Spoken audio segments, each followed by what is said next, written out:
right. Well, good morning, good afternoon, everyone, and welcome to today's Exploring by the Seat of Your Pants event. My name is Joe Gorewski, and I'll be your host for today. It is World Ocean Week. I am here in New York at the Explorers Club, up on the 5th floor of the Explorers Club. So you might hear a little bit of an echo because it's a big room, lots of space here to fill. But we have speakers joining me all day today. Some of them are here in person with me in the room. Others are joining virtually. So it is going to be a nonstop busy day today. It's great to have your classrooms hanging out here with us now. So keep an eye out this week. We still have lots more events coming up. I'll share a quick little link here. If you go to exploringbytheseat.com/Ocean Week, you can find all the live events that we do have coming up.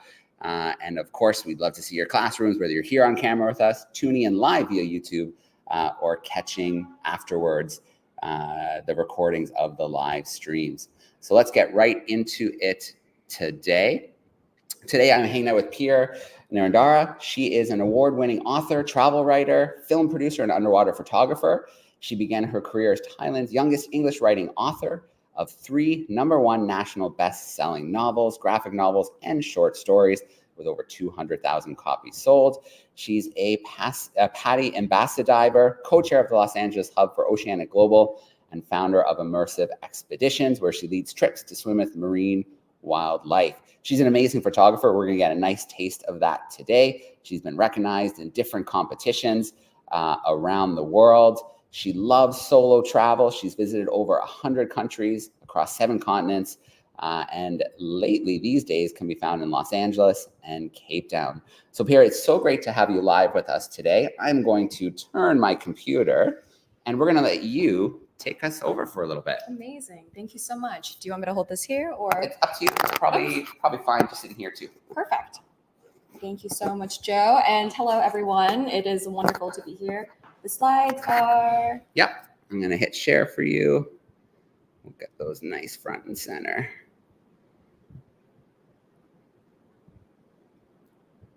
Amazing. And now that I think about it, I want to hide that little view so that nobody knows what's coming. It'll be a nice surprise. Yes. Okay. Perfect. This is great. First off, thank you so much for having me, Joe, and the classrooms. It is wonderful to be here with everyone. So my name is Pier Nirandara. Something happened on the... Oh, you might have accidentally just touched the escape. That's okay. Okay, should Awesome. be good. Yes. So my name is Pier Nirandara, and I'm an author, a film producer, and underwater photographer, originally from Bangkok, Thailand. I'm also the founder of Immersiv Expeditions, a PADI AmbassaDiver, and the Los Angeles chair for Oceanic Global. But first and foremost, I'm a storyteller at heart. I'd love to talk to everyone today about the power of storytelling, of underwater photography, and also about capturing hope and awe and how to bring about social change. So this beautiful picture here, even though I began with my career as writing children's, I think just when we accidentally hit the computer, it just stopped the screen share. So I'm just going to bring it back up here, front and center. There we go. We don't want to just talk about the pictures. We want to see those pictures. Okay. Amazing. Thank you. So I began my career writing children's books about mermaids before working as a Hollywood film executive until in 2018, a trip to dive the natural phenomenon known as the sardine run in South Africa completely changed my life. So far from the urban sprawls of Cape Town and Johannesburg lies a part of the country that few venture to. It's known as the Wild Coast, and it is also where you can witness the greatest underwater migration on Earth, as you can see here. Nicknamed the Blue Serengeti, this is a massive movement of animals, larger in number than the wildebeest migration of the Masai Mara in Eastern Africa. Millions of fish are migrating up the coast each year. And with these fish come the predators that hunt them. So think sharks, whales, dolphins, birds raining down from the sky, you name it. The sardine run was my personal call to adventure. It catapulted me from a Hollywood film producing career, sitting in an office, to telling ocean stories full time.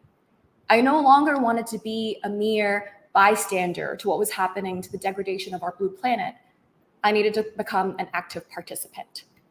The ocean changed my life's trajectory, and it can also alter yours too. Awe is the feeling of being in the presence of something vast. These are the words from UC Berkeley professor Dr. Keltner and the author of Awe, and he's a leading scientist who studies this emotion. In a world of constant disconnection, I think we really seek more ways to feel reconnected and in a state of awe, in larger-than-life sensations evoked in natural landscapes, shared human experiences like music festivals, or even going to see the movies, and also great acts of kindness and human endeavor. Essentially, it's that feeling of being alive. And nature, and especially diving, is one of the most powerful gateways into such a feeling, into such a sensation, into awe, transcendence, and the sublime. Awe-inspiring events like the Sardine Run, for me, have the capacity to shake us out of our daily inertia and jolt us into the state of being alive.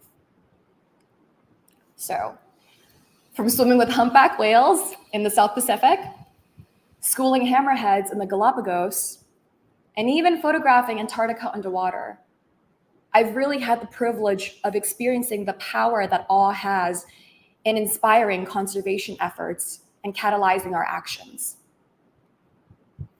Diving beneath the surface of the water, as famed ocean explorer Fabien Cousteau once put it, piercing the thin blue veneer, is perhaps one of the best ways to evoke such a feeling of wonder. Through immersion, we're able to dip below, and I know we have a few astronauts in the building of the Explorers Club, and they might tell you that diving into this momentary weightlessness is perhaps the closest thing to being an astronaut on Earth. When you're submerged, the noise of the world quietens. Your senses awaken to the magic of the underwater world. You experience the vastness of the ocean and of our planet, while also experiencing the smallness of ourselves and our daily problems. After several years chasing stories all around the world, I've had the immense privilege of diving in some of the most pristine ocean environments, magnificent places that really call to action and demand protection for future generations to come. Now, in ocean conservation, we talk about something known as breaking down the walls of apathy. This is a phrase coined by famed National Geographic explorer Paul Nicklin, and it really talks about how do we get people to care about our oceans. So this photograph was taken actually about only a month or two ago off the coast of Dominica, and it's of one of the Explorers Club EC50s known as Rebecca Hui, and she's a dear friend, and this was her very first trip swimming with a whale, and this photograph was taken on her very first drop. So we jumped in, we had a bunch of sperm whales around us, and this particular sperm whale came right face to face with Rebecca. There's really no going back to normalcy after swimming with a 30-ton whale. You come back a changed person. You start caring for the marine environment because you know what's at stake. When I lead dive trips around the world, a regenerative travel ethos really shapes our encounters. This is one of our trademark expeditions, Mobile Arrays, which the season is actually now, and it occurs in Baja California Sur, off the coast of Mexico. So you're swimming with Mobile Arrays swirling in this hypnotic vortex, and it's completely mesmerizing. This area was previously a region that was heavily exploited by overfishing, but marine protected areas such as the nearby Colbo Pullman National Park have made these areas into marine sanctuaries that are now bursting with aquatic life. And it's a symbol of what we can actually do if we come together. Diving offers a way for travelers to actively engage in marine conservation, where their money circulates back into the local economy. I love it that with these expeditions, we get to facilitate really immersive and personal encounters with the wild. We break down barriers and we get people to care. And we use these experiences as a way, or as a gateway, to catalyze social change. There have been a few moments for me that really highlight what's at stake, what we stand to lose. And this was one of them. This image was taken in an area known as Fakarava in French Polynesia at a site known as Shark Alley, where hundreds of gray reef sharks are hanging out in the current. This wall of sharks is actually inside a UNESCO biosphere reserve, And it's an example of what happens when conservation efforts are done right. The establishment of an MPA, or a marine protected area, and a sanctuary leads to incredibly healthy and abundant reefs. They were some of the most beautiful reefs I've ever had the privilege of seeing. And also a thriving marine ecosystem, which, as we know, is actually signified by an abundance of sharks. Now, this is actually one of my favorite images recently taken only a month or two ago. And on a day when we went out looking for sperm whales off the coast of Dominica, we couldn't find any, and were told by the captain that it was because there were a pod of nearby extremely elusive false killer whales. These are a type of orca, and they're actually rumored to predate on sperm whales' young. So when the false killer whales show up, the sperm whales flee. We happened to come across the pod, and they were so curious. I don't think I've ever had an animal in all my years of encounter be this curious before of us. They circled the group for hours and hours, coming up really close enough to touch, honestly, looking at us, clicking, communicating. It was just magnificent and honestly really humbling. When you make eye contact with an animal like this, an animal that wants to interact with you, and an animal that we know actually so little about, it's a surefire way to elicit a mixture of curiosity, wonder, maybe a little bit of fear, but also awe. Now, this image was taken in the Pacific Ocean, and it's of a blue whale swimming in the blue. I think there's just something undeniably humbling about sharing the ocean with the largest animal that's ever lived on this planet. Now, it's one thing to take pretty pictures, and I love taking beautiful photographs, but it's also another to evoke a reaction and to make people feel.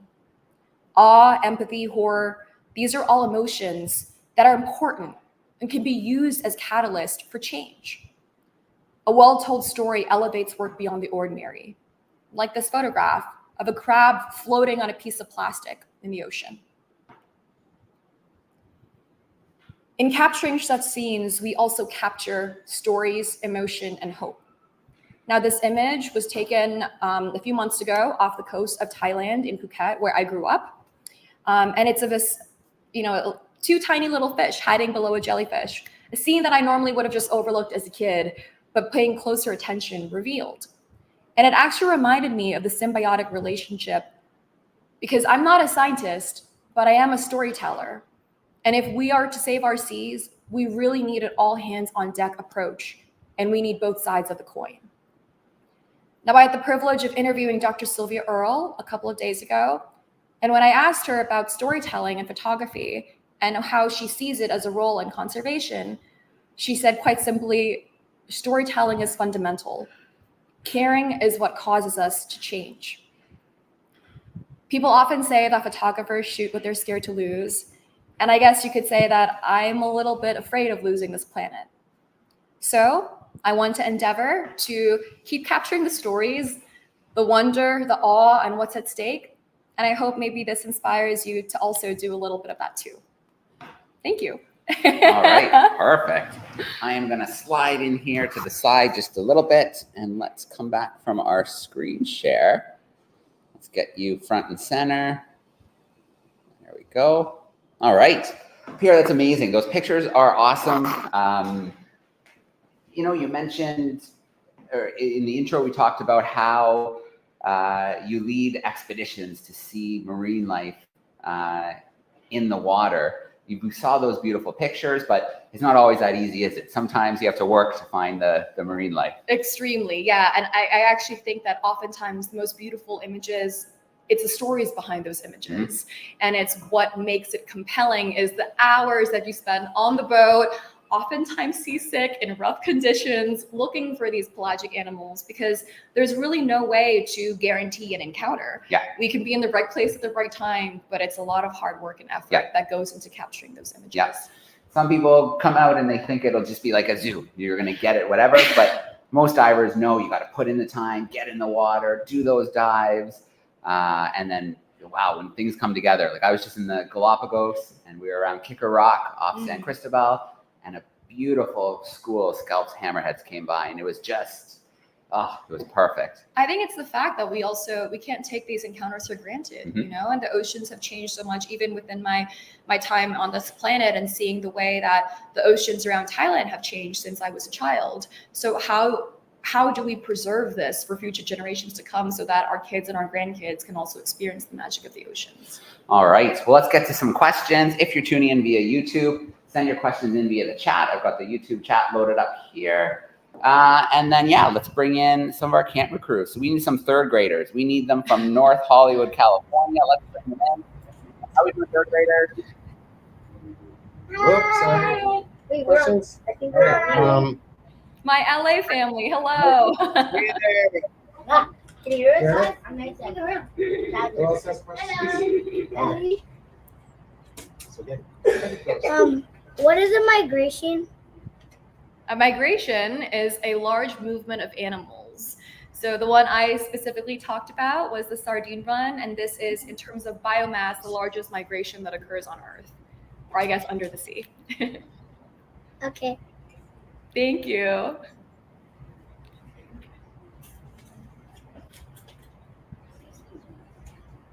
Oh, another one from us, or? Yeah, let's take a couple, and then I'm going to take some YouTube ones, and then visit some more Okay. classrooms.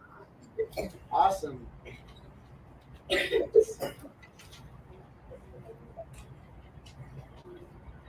What if there's a bigger animal than a blue whale and it could eat it? And what was the last part? Sorry. And it could eat it. Yeah. Well, then I hope that I'm there to photograph the event occurring. Yeah, we're pretty certain that the blue whale is the biggest thing that's ever lived on our planet. In fact, some of you, I think your class might have tuned in to some of our Darwin 200 events, and we were going through the fjords in Chile, and we had our drone up in the air, and we found a couple blue whales, and it was so cool to see them near the sailboat. They were pretty much as big as our beautiful tall ship. They were as long as the ship. It was pretty awesome. Yeah, they're actually so hard to photograph because of that, because they're so long. And so I was shooting that image on a wide angle lens and could barely fit the entire animal inside the Anyone frame. else have a question? Let's grab one more, and then we'll go to another group. Okay, Imani?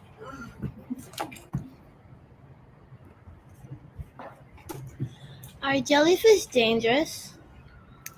That's a really good question. So in that photograph that you guys saw, the two fish hiding beneath the bell of a jellyfish, it's jellyfish season in Thailand, and they go past in waves. So when I was photographing that, I actually had to be very careful not to get stung. I wouldn't say they're dangerous, but they can definitely sting you, especially the wrong kind. But those ones in Thailand, you won't get badly stung. You would just get maybe a little bit itchy and a little bit of pain. All right, let us shift over. Let's go to Miss Coburn, a virtual class joining us. How are we doing today, Miss Coburn? Fantastic. It's great to hear that you're a storyteller. We've been working on narratives throughout the year. So we just have a couple of questions. One part we were struggling with was trying to get that dialogue in there and making sure that it had the characters interacting, right? Mm-hmm. And we see that you're so lucky to have those live characters in front of you. So we have two questions. One is, if you had to create your magical ending in a story, okay, and a moral message, what would it be? And two, the second question for my class is, when you have your photographs, do you create storyboards, and what technology do you use to put it all together? These are incredible questions. Thank you so much for asking them. So in regards to the first one, the moral quandary that we face, I actually began my career as a children's novelist, writing fiction. And the book, lo and behold, happened to be about mermaids. But the message that I wanted to embed in them was actually about, so in this fictional universe that I created as a kid, mermaids and elves hate each other, and there are different interspecies war that occur.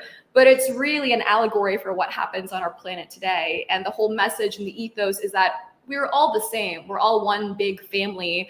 And how do we kind of share, instead of in-group and out-group thinking, how do we actually come together and utilize our collective wisdom to save our planet?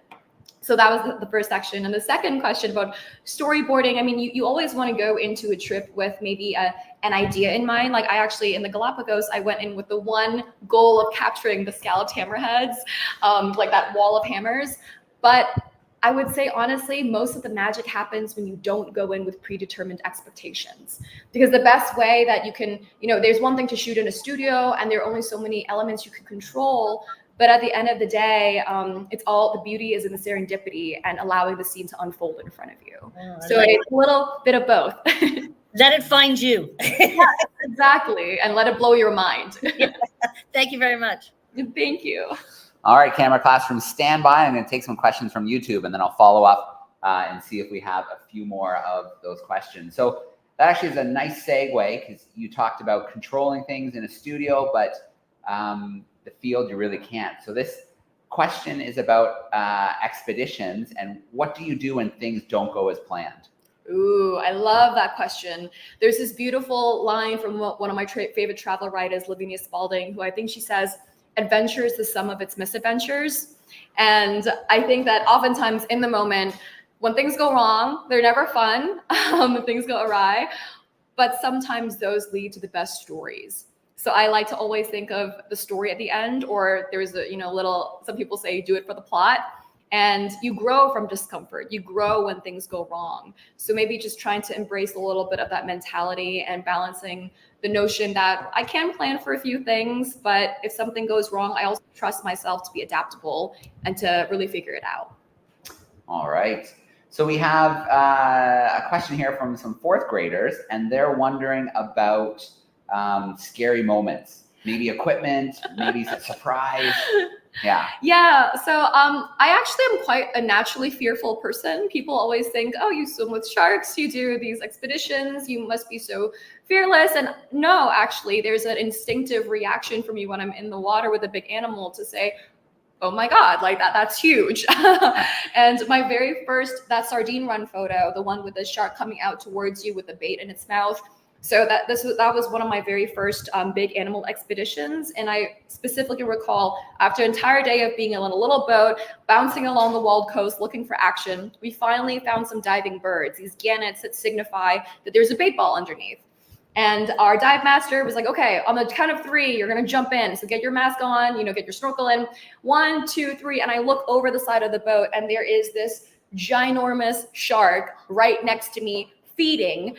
And I turned to the guide and I said, now? And he looks at me and he's like, isn't this what you're here for? So I was like, okay, he's kind of right. And I just kind of swallowed my fear and jumped in. And growth often happens when you face those fears. It's when you leap off into the unknown. And I gave a TED talk about this a while back, but I really want to embrace that philosophy of, in scuba diving, it's known as the giant stride. You stand at the edge of the boat, you put on your gear and you take a giant stride. I talk about basically embracing a giant stride into the unknown as a philosophy of life. Yeah. Very, very cool. That's a great story. That's a great example. The sardine run. I'm jealous. You're going to have to come with us, Joe. I'm absolutely going to have to. Absolutely.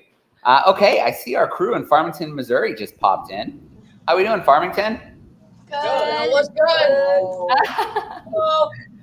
Okay, go ahead, Eli. And there's just kind of the same sort of questions they're going to ask together. Go ahead, Eli. Okay.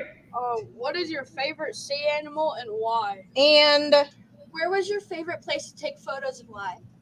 Wow, those are really hard. It's like asking me to pick my favorite food.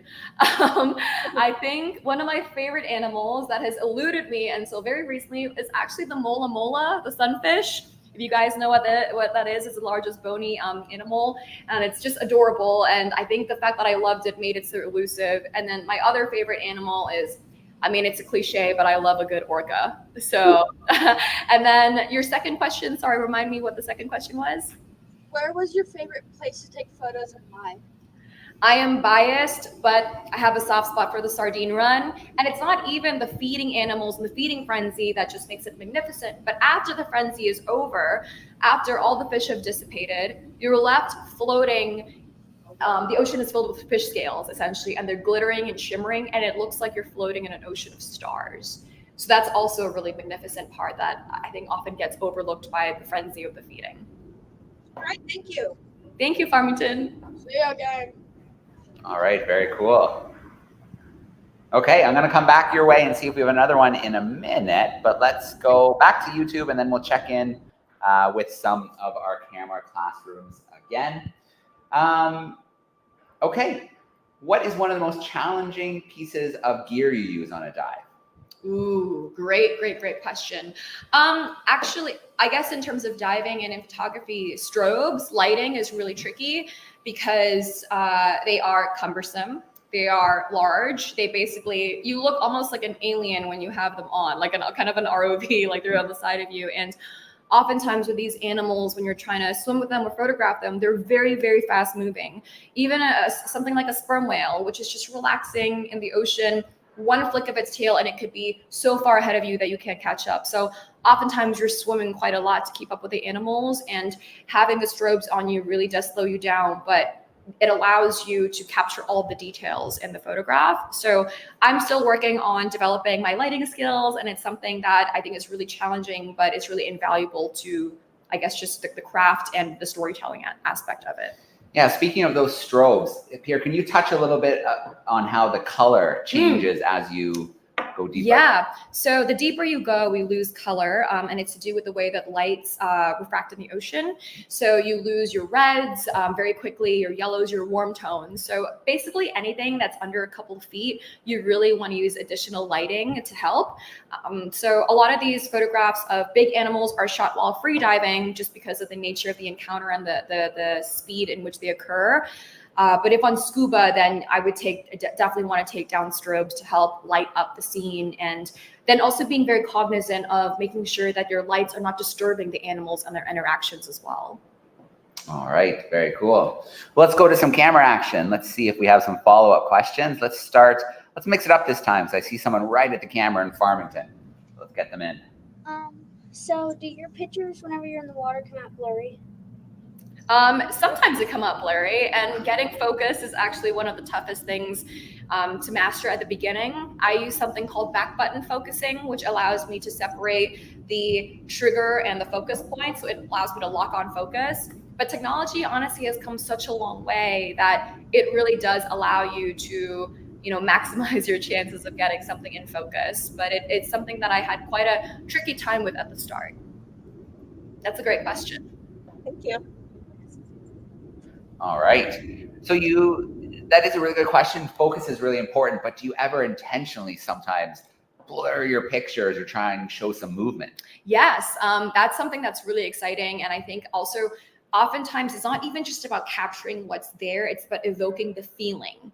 So one of my favorite personal images that I didn't include in the presentation is actually of two whale tails coming in, and the waves that are just like kind of like almost like smacking into me, because we jumped into the water on the sardine run, and there were 3 humpback whales coming towards us, and the water was so murky that we actually didn't know where they were, and I don't think they could even see us. So they came very, very close, and at the last second they dived down, and the photograph is of their tails and the white water kind of currents. And I think that image just really captured the feeling of being there. It's not a perfect image, it's a little bit grainy, it's in focus, but not a little dark, but it just evokes the feeling of being in that. And sometimes the feeling is more important than even just a perfect image. All right. Let's go back to North Hollywood. I bet they have a question or two for us. When did you start taking photos? When I was about your age. I grew up very fortunate and just being very curious. My grandfather loved photography, and so I think I just saw it from him. But it wasn't, and I grew up in Thailand, so it wasn't too far from the coast and was always in the water. Until a couple years ago that I blended the two loves, and then the rest is history. Thank you for listening. Awesome. You have another one on deck, grade 3s? No pressure. I saw lots of slips of paper, but we can come back to. All right. Maybe they're not ready. Okay. Miss Coburn's crew, do you guys have another question for us? I'm here. Okay, so this is my student. At this point in time, our students are heading into high school.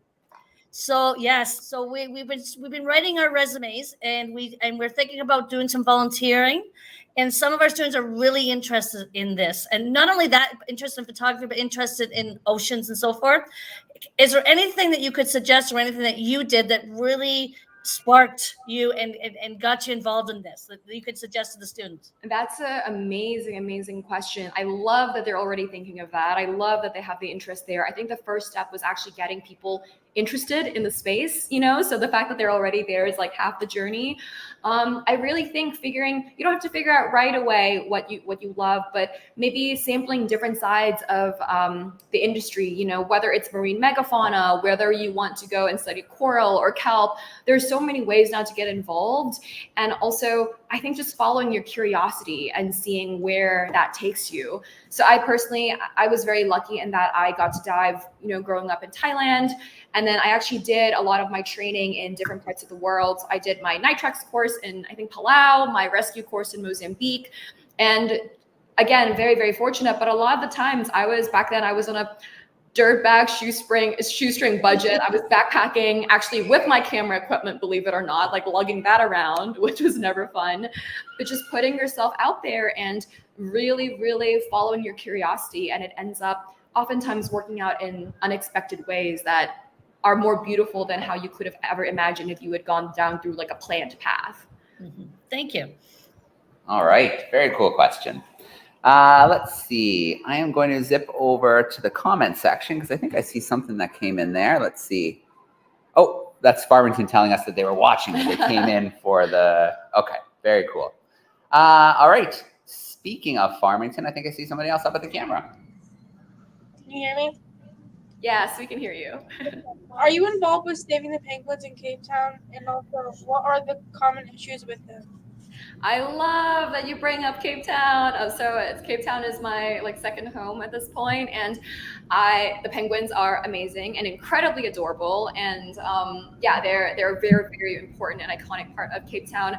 I personally, I'm not part of the organizations, but I've worked with them and have amazing friends who are working with the Two Oceans Aquarium, with the penguins there, and really making sure that while they are a tourist destination, we're not encroaching on their habitat and not really, there's some beautiful clips of during COVID when everything shut down, the penguins were walking around Simonstown and waddling around and reclaiming their home. So I think that's a really important thing to be aware of and mindful too, is how do we interact with the marine environment?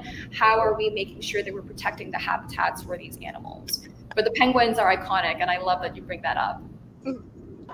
Yeah, so I believe you guys joined us on Monday. We connected with Stan Cobb. Oh, cool. Yeah. So we had a live event with some of the penguins. We got to see them swimming and eating and hanging out. So they really got to learn a little bit about their conservation. Yeah, they're doing incredible work down there. Okay. Frankie has a follow-up here. Have you ever had any difficult situations you had to get out of? Difficult situations that I had to get out of? Ooh, that's a great question. So sometimes on a dive, there are situations you basically abort the dive. There was a dive with really bad visibility in the Galapagos when we were trying to swim with marine iguanas, and the visibility was so bad I couldn't really even see my hand in front of me. And after 5 minutes, we called off the dive just for safety reasons.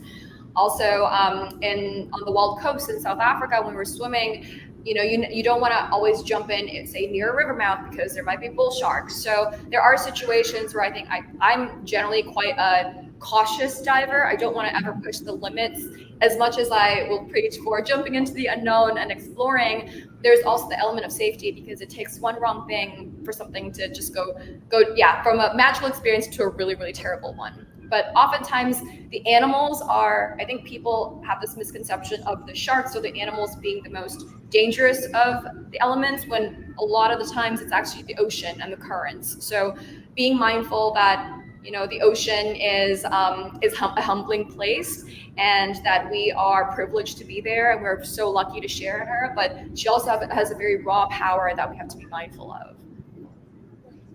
All right. I think I see another North Hollywood student. How many countries have you been in? Hello. How many countries? So I'm at 100 and something. I can't remember the exact number. And I was very, very fortunate to start traveling from a young age. I attended an international school, so had a lot of friends from all around the world, which made traveling, I think just it opened up the doors. And we had actually this day called International Day at school, where all of the parents of my classmates would show up with food from their respective countries. And I think food is like this magnificent way to open up the doors to different cultures and countries. So which just kind of grew up with that from a young age. The mic isn't muted, so I think we need to be silent. All right, great question.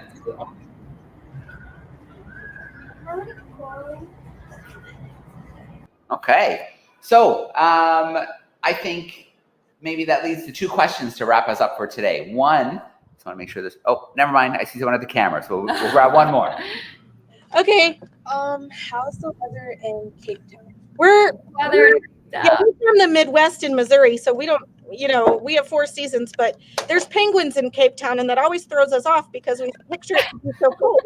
But Africa, so I love that question, because so Cape Town it's almost like a Mediterranean Northern California climate, where you do have seasons, but they're not as extreme as somewhere like in Europe. The summers are beautiful and warm. The water's always cold though, so that's something to be aware of. Even if you see these pictures of the penguins on Boulder's Beach and the water's blue or crystal clear, it's always cold and chilly and in quite a shock. But we always joke that, cold water immersion is something that Cape Townians have been doing forever. And then the winters, which oddly enough is my favorite season to be there because of the sardine run and because of the whales migrating up the coast. They are colder, but it's always a mild winter. So it's a really beautiful destination to go to. thank you. How often do you travel? How often do I travel? Quite often. I'm actually trying to travel less in terms of longer and deeper trips this year, just to be mindful of my own footprint on the world and getting to actually spend time in a place and getting to know it in a deeper way. But I'm on the plane every month at the very least. Wow, Yeah, that's a lot. Thank you. that is a lot. All right, very cool. Okay. Let's, the two questions I wanted to wrap with. The first one, you've been to so many places, so what's next? Is there something on the horizon you're looking forward to? I feel like that's an ever-growing list, Joe. Like It does never end. I have this running bucket list that just seems to double every year, and it's quite frustrating because I can never chip at it quite away enough. I have a very keen curiosity for the islands off of the coast of Africa. So whether it's Sao Tome, Comoros, Mauritius, Madagascar, all of these places, these islands in the middle of the ocean really fascinate me, both in terms of the geography, the ecology, but also the history, especially with seafaring people and nations. I think that, indigenous knowledge and history I'm such a huge history nerd. So I love that stuff, and just learning about the massive feats of human endurance, the Kon-Tiki expedition, or such stories are amazing. And then would love to make it back down to Antarctica, do more diving there, and then would love to dive in the Arctic as well. All right. And let's wrap up with some advice. Any student out there who's thinking photography might be for them, do you have any advice as they're starting out and just trying to figure out those controls and lighting and things like that? Yeah, it's not even just about the gear anymore. I started off with a tiny little point and shoot, and nowadays we have an iPhone. It's more about developing, I think, your eye and also your storytelling capacities. Know that the path isn't linear. You don't have to go to school to study photography. I definitely didn't.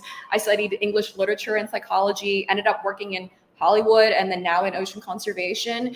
And oftentimes, what makes you different becomes your asset. So if you're interested in photography, try it out. Start out with your phone and really learn, the rule of thirds, composition, exposure, just these fundamental basics, and use the internet. YouTube is the best classroom there is nowadays, and don't let the lack of equipment ever stop you from giving that a try. All right, very cool. Well, I want to start off with a huge shout out to our camera crew today. Let me bring in a few of those classrooms if they want to give a big goodbye and thank you before we sign off. Hanging out with us. Great. Shout out to Ms. Shout out to the YouTube classes. Thank you so much.